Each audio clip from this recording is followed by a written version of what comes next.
Self Alka and welcome to our excellence family. चलिए friend, start करते हैं हमारी बीएसटी के चैप्टर 10 को, जिसमें हम जानेंगे आंतरिक व्यापार के बारे में। आंतरिक का अर्थ क्या होता है फ्रेंड्स? अंदर, मतलब देश के अंदर जो व्यापार होता है, और व्यापार का मतलब वस्तु का क्रय विक्रय करके लाभ कमाना व्यापार कहलाता है। तो सिंपल सा किसी देश की भौगोलिक सीमा के अंदर रहकर किया जाने वाला व्यापार आंतरिक व्यापार होता है। ऐसा व्यापार उस देश के राज्यों के बीच भी होगा तो भी आंतरिक व्यापार के अंदर आएगा। जैसे भारत, ठीक है, वो भारत में मध्य प्रदेश का व्यापारी राजस्थान के व्यापारी से किसी माल को खरीद रहा है या बेच रहा है, तो ये भी आंतरिक व्यापार के अंदर आएगा। ठीक है, तो फ्रेंड्स इस चैप्टर में हम व्यापार के प्रकार पढ़ेंगे, फिर व्यापार में कौन कौन से व्यक्ति होते हैं, जैसे थोक व्यापारी होते हैं, फुटकर व्यापारी होते हैं, तो ये किस तरीके से हमारी सेवा करते हैं, किस तरीके से जन जन तक लोगों को सामान पहुंचाते हैं, लोगों को सुविधाएं उपलब्ध कराते हैं, इन सब के बारे में हम डिस्कस करेंगे। ठीक है, तो फिलहाल हम फर्स्ट पार्ट में जानेंगे आंतरिक व्यापार का अर्थ, विशेषता और इसके प्रकार। ठीक है फ्रेंड्स, अब आंतरिक व्यापार नाम से ही क्लियर हो गया ना कि देश की भौगोलिक सीमा के अंदर रहकर किया जाने वाला व्यापार आंतरिक व्यापार कहलाता है। जैसे हम भारत में हैं तो भारत के अंदर रहकर किया जाने वाला व्यापार, अमेरिका में है या जिस भी देश में है तो उस देश के अंदर रहकर, उस देश के राज्यों के बीच में या क्षेत्रों के बीच में रहकर हम किसी भी प्रकार का लेन देन करते हैं तो वो आंतरिक व्यापार के अंदर आता है। ठीक, तो अब हम इसे किस तरीके से लिखेंगे वो देखो। तो फ्रेंड्स हम बहुत ही सिंपल तरीके से लिख सकते हैं आंतरिक व्यापार का अर्थ की जब वस्तुओं एवं सेवाओं का क्रय विक्रय एक ही देश की सीमाओं के अंदर किया जाता है तो इसे आंतरिक व्यापार कहते हैं। जो हमने समझा वही हम लिखेंगे। इस प्रकार के व्यापार में कोई सीमा शुल्क अथवा आयात कर नहीं लगाया जाता, क्योंकि वस्तु एक घरेलू उत्पादन का भाग है तथा घरेलू उपयोग के लिए होती है।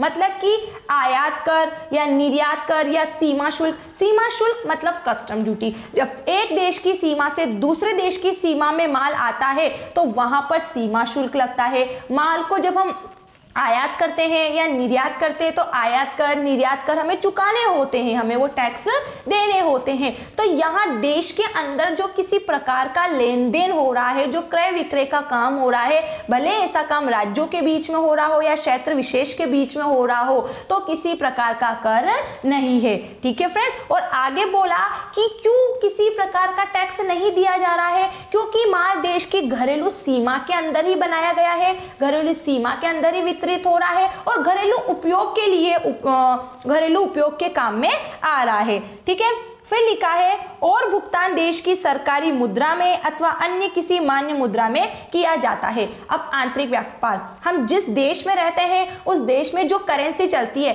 जैसे अभी हमारे इंडिया में रुपीस चलती है, तो फिर हमें पेमेंट भी किस में करना पड़ेगा? रुपए में पेमेंट करना पड़ेगा, रुपीस में पेमेंट करना पड़ेगा, या फिर इसके अंदर हमारा देश जिस मुद्रा को मान्य करता है, जिस मुद्रा को प्राथमिकता देता है, उस मुद्रा में हम क्या करेंगे? किए गए क्रय विक्रय का भुगतान करेंगे। तो यहां हमारा क्लियर हो जाता है देश की घरेलू सीमा के अंदर रहकर किया जाने वाला व्यापार आंतरिक व्यापार होता है। फिर उसमें सेकंड लाइन हम ऐड करेंगे कि ये जो व्यापार होता है इसमें किसी प्रकार का शुल्क का भुगतान नहीं करना होता है।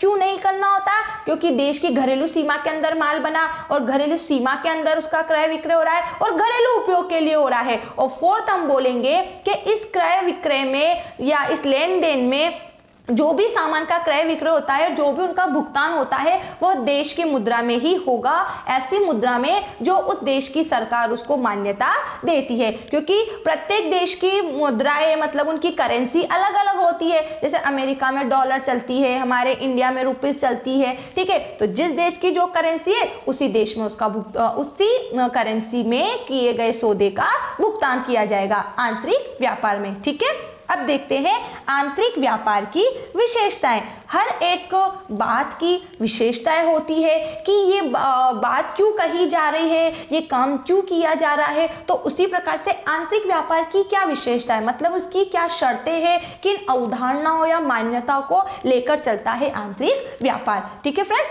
तो विशेषता में कुछ पॉइंट्स है उससे समझते हैं।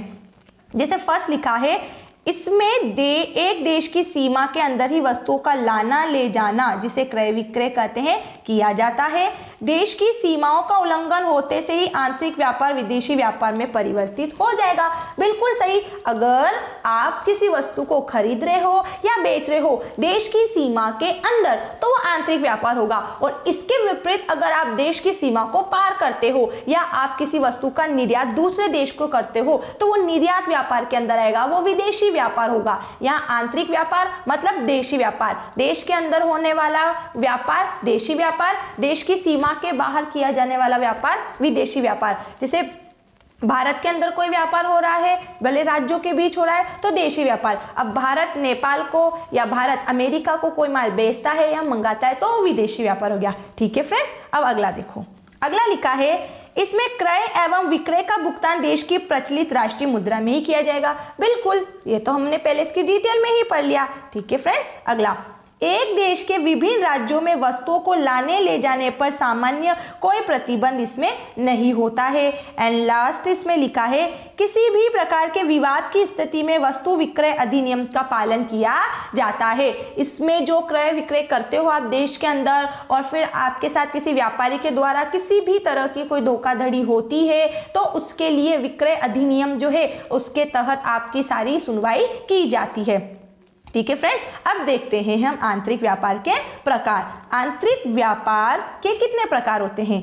तो आंतरिक व्यापार को दो भागों में बांटा जाता है, थोक व्यापार एवं फुटकर व्यापार। ठीक है, अब देश के अंदर जो व्यापार हो रहा है, तो क्या ऐसा व्यापार सिर्फ व्यापारियों से ही हो रहा है या उत्पादकों से ही हो रहा है जो वस्तु को बना रहे हैं? क्या ये अपने व्यापार में किन्हीं दूसरे लोगों की सहायता नहीं लेते हैं? लेते हैं ना। इस कारण इस आंतरिक व्यापार को दो भागों में बांटा गया है। ठीक है फ्रेंड्स, तो इसके दो भाग कौन कौन से?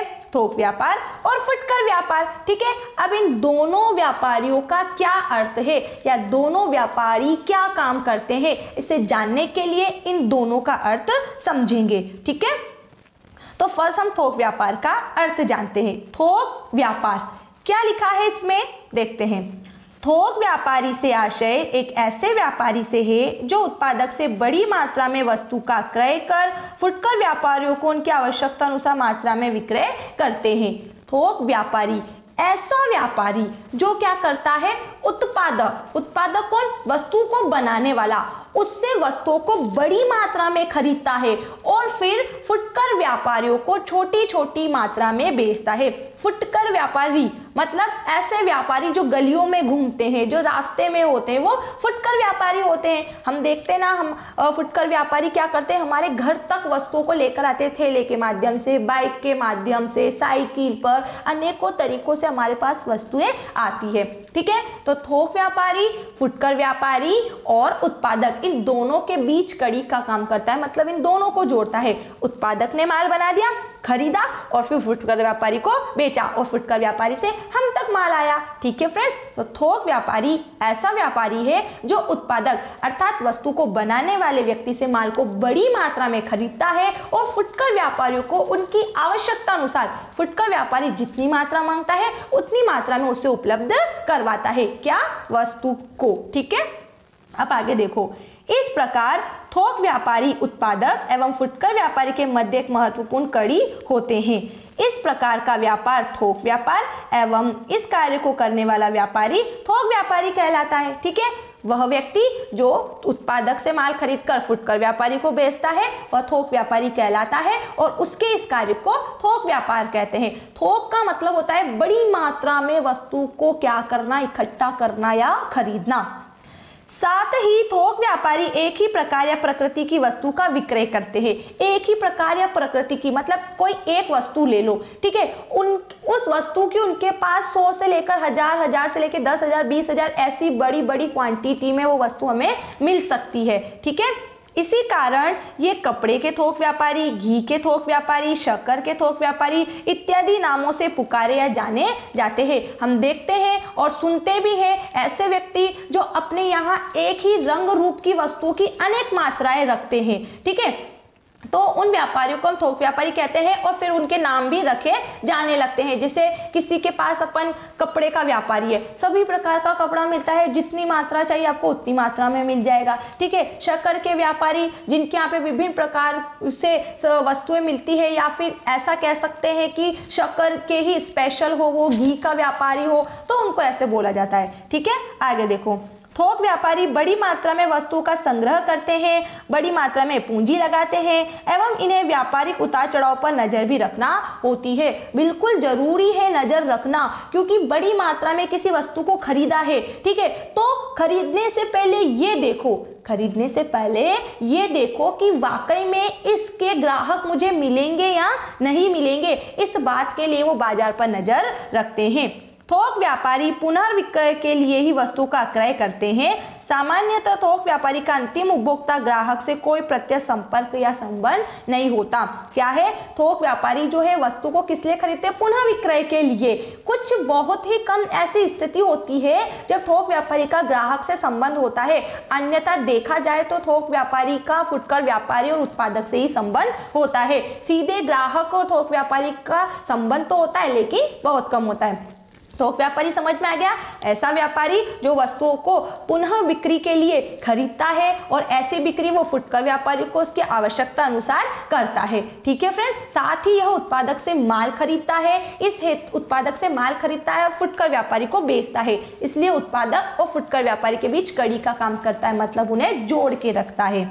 एंड लास्ट हम देखेंगे इसमें फुटकर व्यापार, ठीक है। इसमें क्या लिखा है? फुटकर व्यापारी थोक व्यापारी या उत्पादक से वस्तु का क्रय कर उपभोक्ता को अंतिम रूप से उपयोग के लिए उपलब्ध कराते हैं। अब जरूरी नहीं है कि जो फुटकर व्यापारी है वो थोक व्यापारी से ही किसी प्रकार की वस्तु को खरीदे।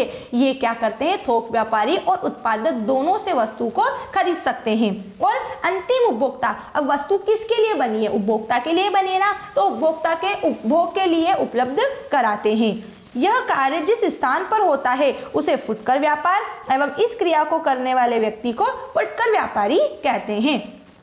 फुटकर व्यापारी बहुत सी वस्तुओं का एकत्रीकरण करके रखते हैं एवं ग्राहक की इच्छा अनुसार व आवश्यकता अनुसार उनको वस्तुएं उपलब्ध करवाते हैं, ठीक है। ये भी क्या करते हैं? विभिन्न प्रकार, जैसे थोक व्यापारी क्या करता है? एक ही प्रकार की या एक से अधिक 2, 3, 4 इससे ज्यादा नहीं, इन वस्तुओं को क्या करते हैं? इकट्ठा करके रखते हैं। जबकि फुटकर व्यापारी क्या करते हैं? थोक व्यापारी की तुलना में अनेकों तरीकों की वस्तुओं को अपने पास रखते हैं और गलियों में लोगों के घर तक पहुंचाने का काम करते हैं, ठीक है फ्रेंड्स। तो आई होप आपको समझ आया होगा आंतरिक व्यापार का अर्थ, उसकी विशेषता और उसके प्रकार। अगर फिर भी कोई डाउट होता है तो उस डाउट को माइंड में नहीं रखना है। उस डाउट को दूर करने के लिए एक कमेंट्स बॉक्स दिया गया है, उसमें अपना डाउट लिखकर अपने माइंड से डाउट को डिलीट करना है, ठीक है फ्रेंड्स। मिलते हैं नेक्स्ट वीडियो में। Thanks for watching this video. Bye bye.